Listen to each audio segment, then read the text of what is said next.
부쌤의 거꾸로 현세변, 현대 세계의 변화 그 14번째 시간입니다.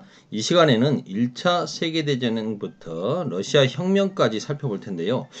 좀 굵직한 사건인데 이걸 선생님이 15분 플러스 마이너스 시간에 확 돌파할 수 있을지 좀 걱정이 되네요. 이 시간에는 1차 세계대전의 전개 과정 그리고 러시아 혁명 과정에 대해서 전개 과정에 대해서 살펴보고요.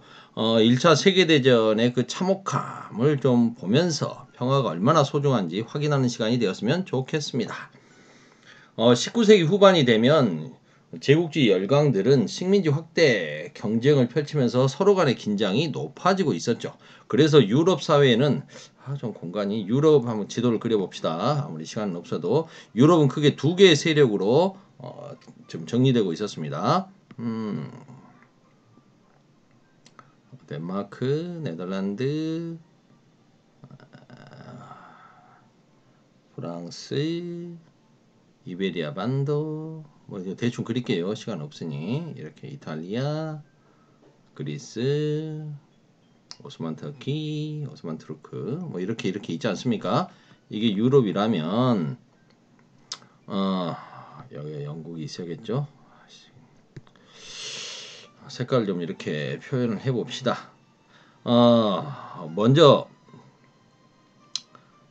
후발 도상국, 후발 제국주의 열강이라고 할 수 있는 독일이 이제 세력을 키우려고 하고 있지 않습니까? 독일이 세력을 이렇게 키우려고 하면서 이탈리아 그리고 오스트리아, 당시 오스트리아는 오스트리아 헝가리 이중 제국이었습니다. 이 세 세력이 이제 손잡고 삼국 동맹을 맺습니다. 그러자 이제 독일과 국경을 맞대고 있는 프랑스는 긴장하지 않을 수 없겠죠. 그래서 프랑스는 독일의 성장을 독일 오스트리아 연결해서 성장하는 것을 견제할 수밖에 없는 러시아를 끌어들이죠. 그리고 영국까지 라이벌이었던 영국까지도 한 몸이 돼서 이제 삼국 협상을 체결하게 되는 겁니다. 그래서 삼국 협상국과 삼국 동맹국이 이렇게 대립하는 게 당시 유럽의 모습이었습니다. 근데 이들이 정작 눈독을 들이고 있는 곳은 바로 아프리카를 좀 작게 그려야겠네. 중동 지역이었습니다. 당시 중동의 패권 국가는 오스만 투르크죠. 근데 이 오스만 터키, 오스만 제국이 약해지고 있다는 게 문제입니다. 오스만 제국이 약해지자 이제 이곳으로 세력을 확대하려고 하는 세력, 러시아가 이 발칸반도 쪽으로 눈독을 들이는 거죠. 러시아가 이쪽으로 막 내려오고 싶어 하지 않겠습니까? 독일도 이쪽으로, 독일과 오스트리아도 이쪽으로 진출하려고 합니다. 특히 오스만 제국이 약화되면서 독립을 하게 됐던 제일 먼저 독립한 건 이제 그리스고요. 그리스가 독립을 하고 그리고 이제 오스만 제국이 약해지니까 이 발칸반도에 있던 여러 나라들이 막 독립을 해 갑니다. 그 중에서 이제 세르비아 같은 경우에는 무슨 색깔로 해볼까요? 파란색으로 해볼까? 세르비아 같은 경우에는 범슬라브주의를 앞세운 러시아의 지원을 받으면서 이쪽에서 이제 독립을 좀 하려고 하고 있고, 그 다음에 이제 오스트리아 같은 경우에는 독일과 이렇게 오스트리아는 범슬라브주의를 내세워서 이쪽으로 진출을 하고 있었던 거죠. 그래서 이 두 세력이 만나게 되니 피터질 수밖에 없지 않겠습니까? 빠방. 이게 유럽의 화약고인 발칸 반도였던 겁니다. 그런데 이쪽에 있던 세르비아와 보스니아가 대립하고 있었는데 이 보스니아 지역을 오스트리아가 합병을 하게 됩니다. 그러자 세르비아 사람들은 이제 좀 열받게 되겠죠. 근데 이 보스니아의 수도였던 사라예보에 오스트리아의 황태자가 방문을 하자, 황태자 부부가 방문하자 열혈 세르비아 청년이 그들을 살해하는 사건이 발생하는 거죠. 그게 바로 사라예보 사건입니다. 그게 사라예보 사건이에요.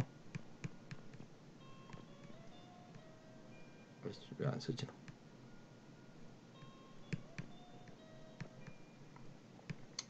사라예보 사건이 발생하자 이제 오스트리아는 열받아서 이제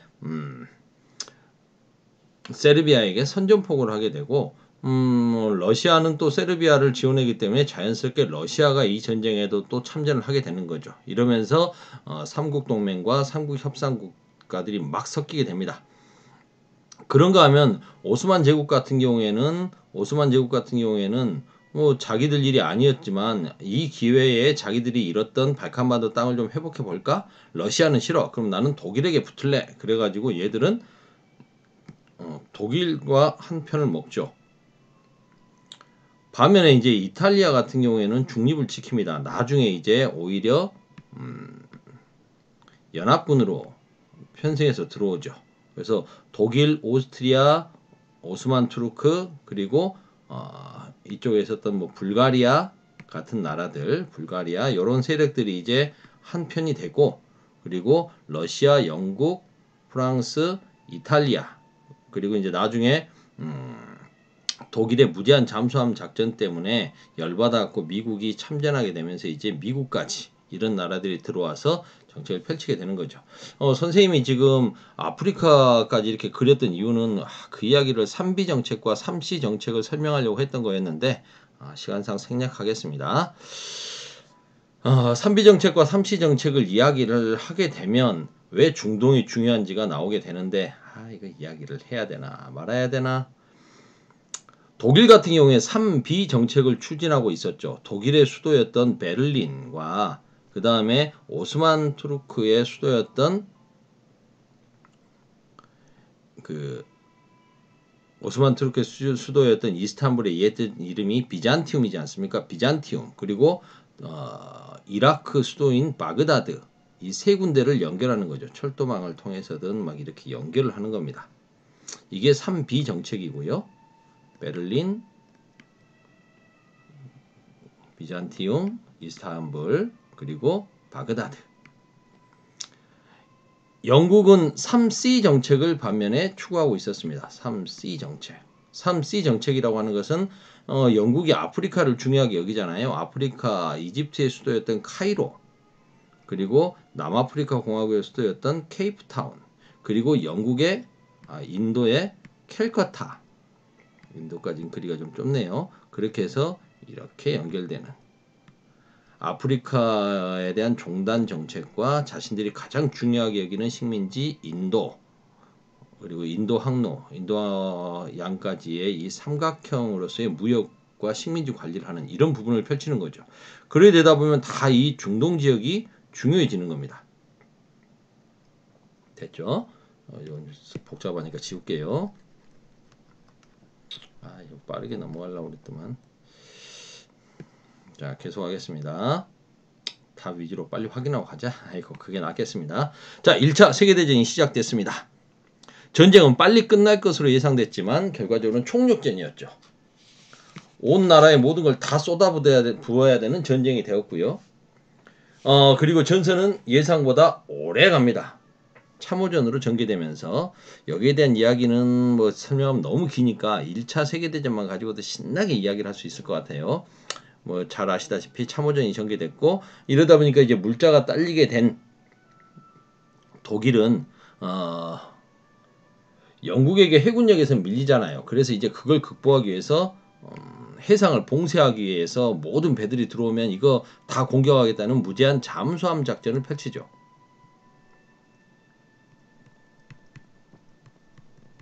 무제한 잠수함 작전. 유보트 동원해가지고 들어오는 거 다 공격해버리는 거 아닙니까? 그런데 이제 하필이면 그 루시타니아호라고 하는 배가 들어오고 있었는데 그 배를 공격해서 이거 1200여 명이 넘는 사람들이 죽죠. 엄청나게 많은 사람들이 죽습니다. 근데 그 중에서 128명의 미국인들이 있었던 거죠. 거기에 열받은 이제 미국이 참전을 하게 됩니다. 이러면서 전황이 확 기울어지죠. 그렇지 않아도 힘들었는데. 그런데 러시아는 뜻밖의 이제 독일 입장에서는 좀 좋은 상황이었던 게 동부전선에 러시아가 너무 전쟁이 계속되고 힘들어지니까 백성들이 이제 막 사회주의 혁명이 일어나 버리는 거 아니겠습니까? 막 그런 분위기 속에서 그래서 러시아가 이제 전선에서 이탈해 버립니다. 브레스트 리토프스크 조약이라는 걸 맺고 전선에서 이탈해 버리죠. 그러면 이제 모든 전선을 서부 쪽으로 쏟아부을 수 있게 됐습니다. 그래서 독일이 이제 서부 전선에 집중하게 되는데 그런데 이제 뭐 오스만 투르크라든가 불가리아라든가 이런 나라들이 차례차례로 이제 무너지니까 그리고 자기들 안에서도 굉장히 힘든 상황이 전개되니까 독일의 군항이었던 킬 군항에서 수병들이 반란을 일으키고 황제는 사퇴하고 퇴위하고 네덜란드로 망명해 버리고 그러면서 이제 전쟁이 끝나게 되는 겁니다. 임시정부가 이제 휴전에 들어가는 거죠. 항복을 하게 되는 겁니다. 인명피해는 극심했습니다. 엄청나게 많은 사람들이 죽었고요. 1000만 명이 넘는 사람들이 희생됐으니까 각 모든 나라들이 이제 자기들 힘만으로는 안 되니까 총력전을 펼치다 보니까 뭐 식민지에서 군대들까지 차출해서 쓰고 독립이라든가 자치를 약속해 주면서 이제 막 이렇게 했던 거죠. 그리고 이제 전쟁을 해야 되는 상황이 되다 보니까 새로운 무기들이 엄청나게 개발되죠. 기관총, 수류탄, 지뢰, 가시철조망 이런 산업 발전이 전쟁을 이끌어간다. 그래서 산업전이었다. 엄청나게 많은 민간인들의 희생이 있었습니다. 뭐 1000만 명의 그 사상자와 2000만 명이 넘는 부상자, 매일 뭐 900에서 1000명 가까운 프랑스군이 죽어가고 매일 1300여 명의 독일군이 죽었을 정도로 인명피해가 극심했습니다. 거기다가 이제 새로운 무기로 인해서 더 많이 죽었던 거죠. 근데 그것만이 힘든 게 아니라 굶주림과 전염병, 이게 무슨 말이냐? 당시 스페인 독감이 엄청 유행을 했거든요. 근데 여러분 감기 걸리면 어떻게 됩니까? 잘 먹어야 돼요. 근데 배고파 죽겠는데 감기까지 이런 독감까지 걸렸다? 몸이 더 허약해지겠죠. 더 많이 죽어버리는 겁니다. 독일 국민 수만 명이 독감으로 죽었어요. 전쟁이 끝나게 되니까 이제 많은 사람들이 이래서는 안 되겠다. 전쟁은 다시 하면 안 된다. 라는 걸 깨닫게 되는 거죠. 평화의 중요성. 그래서 전쟁 안 일어나게 국제적으로 노력을 해보자. 라는 모습들이 보여지게 됐고 이제 제국이라고 하는 전제 국가들이 무너지고 독일 같은 경우가 대표적인 경우죠. 독일 제국이 무너지고 이제 공화정이 수립됩니다. 독일에서는 이제 바이마르 공화국 같은 게 만들어지는 거죠. 그리고 전쟁에서 남자들이 전선에서만 싸운 게 아니라 여성들이 뒤에서 물건 다 만들고 해야 되지 않습니까? 사회적 참여가 늘어났어요. 그래서 여자들도 이제 참정권을 달라라고 요구하게 되는 거죠. 그래서 민주주의가 발달하게 되는 겁니다. 참정권을 부여해준 나라 1차 세계대전 끝나고 나서 참정권을 부여받은 나라는 또 많았고요. 자, 러시아 혁명. 벌써 13분이네. 빨리빨리 해봅시다. 할 수 있을까? 참 죽겠네. 일단 이렇게 하겠습니다. 러시아 혁명 들어가 버리면 또 시간이 엄청나게 최소한 10분은 걸릴 텐데 일단 여기서 하나 끊을게요. 그래서 이거 한 강좌로 끝내려고 했는데 제 욕심이네요. 14-1강은 여기서 마치고 러시아 혁명은 14-2강으로 다시 만나보도록 하겠습니다. 일단 여기서 끊겠습니다. 끝.